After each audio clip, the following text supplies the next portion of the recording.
Doctor గారు, sun stroke లక్షణాలు ఎలా ఉంటాయి? సో నేను చెప్పిన విధంగా సన్ స్ట్రోక్లో ఫేజెస్ అనేవి ఉంటాయి. సో ఫస్ట్ గుర్తించడం అంటే జనరల్గా ఈ సన్ స్ట్రోక్ ప్రజెంటేషన్ కన్నా ముందు ఒళ్ళులో నొప్పులు తెలుస్తుంటాయి ఎక్కువ, అంటే అన్టైమ్లీ పెయిన్స్. ఈ నొప్పులు మేజర్ మజిల్స్లో ఎక్కువ తెలుస్తాయి. మేజర్ మజిల్స్ అనగా arms, forehand, thighs, legs, abdominal మజిల్స్లో ఎక్కువగా కనిపిస్తుంటాయి. వీటిని ఇంగ్లీష్లో క్రాంప్స్ అంటాం. ఈ క్రాంప్స్ స్టేజ్ కానీ రికగ్నిషన్ మనం చేయలేకపోతే నెక్స్ట్ స్టేజ్ హీట్ ఎగ్జాషన్కి వెళ్తుంది. ఈ హీట్ ఎగ్జాషన్ అనేది ఏంటంటే ఎండ తీవ్రత వల్ల ఆర్ వేడి తీవ్రత వల్ల బాడీలో టెంపరేచర్ హై అవ్వడం మొదలు పెడుతుంది. ఈ టెంపరేచర్ హై అవ్వడం గ్రహించి దీన్ని కంట్రోల్ చేసే విధంగా బ్రెయిన్ కొన్ని పదార్థాలు ఆర్ కెమికల్ సబ్స్టాన్సెస్ రిలీజ్ చేస్తూ దీన్ని కవర్ చేయడానికి ట్రై చేస్తుంది. సో ఈ విధంగా చేస్తున్నప్పుడు వీటిలో స్వెట్ రావడం నంబర్ 1, నోరు ఎండుకుపోవడం నంబర్ 2, గుండె దడగా ఉండడం, నీరసంగా అనిపించడం, నిస్సాహితగా అనిపించడం, కళ్ళు తిరగడం, చేతకాకపోవడం, ఇలాంటివన్నీ కూడా ఈ హీట్ ఎగ్జాషన్కి లక్షణాలు. ఈ స్టేజ్ని కూడా మనం గ్రహించిన పక్షంలో ఇది హీట్ స్ట్రోక్కి దారితీస్తుంది. మరి హీట్ స్ట్రోక్ అంటే ఏంటంటే ఎప్పుడైతే ఈ చెమట వస్తున్నది ఆరిపోవడం, ఇంకా నోరు బాగా ఎండుకుపోవడం, తర్వాత స్పృహ కోల్పోయే విధంగా మనకి తల తిరగడం, కళ్ళు మూసుకోపోవడం, నిద్ర వచ్చినట్టు ఫీలింగ్ రావడం, ఈ క్రాంప్స్ ఎక్కువ అవడం, అసలు కదలిక లేకపోవడం, ఇలాంటివన్నీ కూడా హీట్ స్ట్రోక్ కింద కేటగరైజ్ చేస్తారు. ఈ స్టేజెస్లో చూస్తే ఈ హీట్ క్రాంప్స్ అనేవి చాలా early stage, easy to resolve, అంటే జస్ట్ కాస్త వాటర్ తాగితే తగ్గిపోద్ది. హీట్ ఎగ్జాషన్ అనేది ఏంటంటే కొంత కరెక్టివ్ మెజర్స్ తీసుకొని మజ్జిగ, చల్లటి పానీయాలు ఇలాంటివి తీసుకున్నందువల్ల అది రివర్స్ అయిపోద్ది.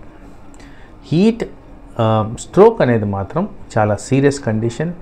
పేషెంట్ ఎఫెక్ట్ అయ్యే కండిషన్ బట్టి ఇది హాస్పిటలైజేషన్ నుంచి ఐసీయూ వరకు దారితీసే విధంగా ఉంటాయి. అందుకోసం హీట్ క్రాంప్స్, హీట్ ఎగ్జాషన్ అనేది గ్రహించడం ఇంపార్టెంట్. ఆ స్టేజ్లోనే దాన్ని అరికట్టి నివారిస్తే హీట్ స్ట్రోక్ పోకుండా మనం కాపాడుకోవచ్చు. అదేవిధంగా చూస్తే హీట్ స్ట్రోక్ వల్ల ప్రాణానికి హాని కూడా ఉంది కాబట్టి ఆ లెవెల్కి పోకుండా ఉండడం అనేది చాలా ఇంపార్టెంట్ అయిన అంశం ఇక్కడ. డాక్టర్ గారు, సన్ స్ట్రోక్కి కారణాలు ఏమిటి?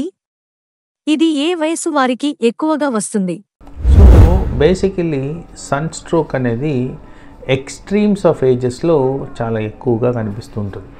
ఈ ఎక్స్ట్రీమ్స్ ఆఫ్ ఏజెస్ అన్నప్పుడు 5 సంవత్సరాలు లోబడే వాళ్ళు, 60 సంవత్సరాలు పైబడిన వాళ్ళు, వీళ్ళల్లో ఎక్కువ శాతం కనిపిస్తుంది.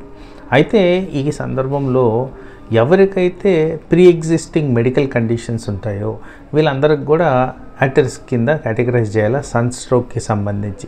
పర్టికులర్గా మాట్లాడాలి అంటే స్మోకింగ్, ఆల్కహాల్, ఈ 2 major factors sun stroke induce చేయడంలో.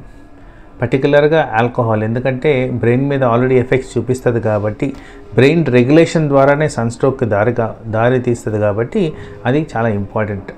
అలాగే డయాబెటీస్ ఉన్నవాళ్ళు, హైపర్ టెన్షన్ ఉన్నవాళ్ళు, హార్ట్ డిజీజ్ ఉన్నవాళ్ళు, లంగ్ కండిషన్స్ ఉన్నవాళ్ళు, మేజర్ అవయాలు ఎఫెక్ట్ అయిన వాళ్ళు లైక్ కిడ్నీ, లివర్. ఎందుకంటే ఇక్కడ అంతా కూడా వాటర్ రెగ్యులేషన్ అనేది ఇంపార్టెంట్. ఎందుకంటే సన్ స్ట్రోక్లో జరిగే ప్రక్రియలో బాడీలో వాటర్ శాతం ఎంత ఉంది అనే దాన్ని బట్టే ఈ సన్ స్ట్రోక్ ఎఫెక్ట్స్ అనేవి బాడీ మీద తెలుస్తుంటాయి.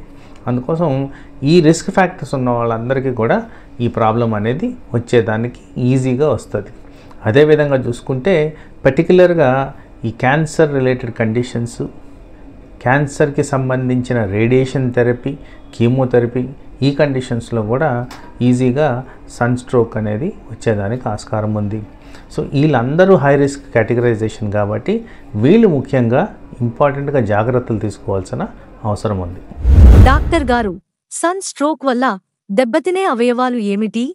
ఇన్ జనరల్ సన్ స్ట్రోక్లో జరిగేది ఏంటంటే అంటే లోపల ఏవైతే వాటర్ శాతం ఉంటుందో బాడీ లోపల అవి తగ్గుముఖం పడడం, దాంతోపాటు ఎలక్ట్రోలైట్ ఇంబ్యాలెన్స్ అంటాం, అంటే సోడియం, పొటాషియం క్లోరైడ్ ఇవే కాకుండా వివిధ రకాల ఈ సాల్ట్స్ బాడీలో ఉంటాయి, లైక్ కాల్షియం, మెగ్నీషియం, వీటిలన్నిటిలో వేరియేషన్ వస్తుంది. కాబట్టి ఈ వేరియేషన్ వచ్చే ఇంబ్యాలెన్సు కణాల మీద చూసే ప్రభావం వల్ల ఆల్మోస్ట్ ప్రతి అవయవం ఎఫెక్ట్ అవ్వడం సహజం.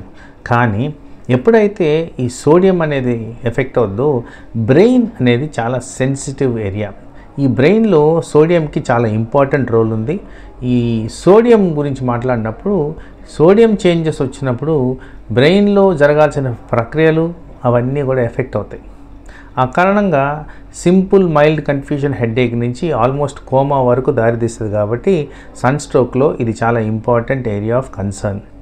అలాగే ఈ టెంపరేచర్ రెగ్యులేషన్ బ్రెయిన్ నుంచి జరుగుద్ది. కాబట్టి బ్రెయిన్లో ఎలా ఈ డిస్టర్బెన్స్ రాగానే ఆ రెగ్యులేషన్ కెపాసిటీ పోద్ది. కాబట్టి ఆ టెంపరేచర్ మూలాన కూడా మనకి బ్రెయిన్ ఫంక్షనల్ కెపాసిటీ అనేది మందగిస్తుంది.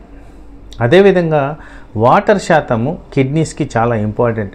ఈ కిడ్నీస్లో జరిగే ప్రక్రియ ఏంటంటే ఫిల్టరేషన్ ఆఫ్ వేస్ట్ ప్రోడక్ట్స్. ఎప్పుడైతే మనము ప్రాపర్గా హైడ్రేషన్ చేసుకోమో, ప్రాపర్గా వాటర్ శాతం సరిగ్గా ఉండదో, ఈ వాటర్ కంటెంట్ లోపించిన దానివల్ల కిడ్నీలకి ఏదైతే సర్క్యులేషన్ జరగాలో ప్రాపర్గా జరగకుండా ఈ levels of toxic substances like urea, creatine, uric acid అనేది పెరుగుతుంది. కాబట్టి దాని కారణంగా కూడా బాడీ మీద తీవ్రమైన ప్రభావం చూపిస్తుంది. వాస్తవానికి చెప్పాలంటే మేజర్గా ఈ 2 ఆర్గన్స్ ఎఫెక్ట్ అయినా కానీ బ్లడ్ ప్రెషర్ లో అవ్వడము, హార్ట్ రేట్ పెరగడము, శ్వాస సరిగ్గా అడగపోవడము, ఇలాంటివన్నీ కూడా అవయాలకి సంబంధించిన లక్షణాలే. కాబట్టి ఆల్మోస్ట్ ప్రతి అవయం మీద ఉంటుంది. కానీ ఎక్కువ శాతంలో ఈ హీట్ స్ట్రోక్లో బ్రెయిన్, కిడ్నీకి ఎక్కువగా సిమ్టమ్స్ కనిపిస్తాయి. కాబట్టి వాటి మీద ఎక్కువ ఫోకస్ ఉండాలి. ఎక్కడైతే హీట్ స్ట్రోక్ అధిగమించి వస్తుందో అక్కడ హార్ట్ కూడా ఎఫెక్ట్ అవుతుంది. ఆ కారణంగానే ఇది ఐసీయూ కేర్ దారితీయడం, డెత్ కూడా సంభవించడం అనేది జరుగుద్ది. అందుకోసం హీట్ స్ట్రోక్ అనేది early detection, emergency attention and requirement ఉన్న చోట ఐసీయూ అడ్మిషన్ అనేది జరుగుద్ది. So important to realise heat exhaustion స్టేజ్లోనే దీనిని నివారించాలి. హీట్ స్ట్రోక్ వరకు దారితీస్తే ఆ heat stroke is an emergency situation.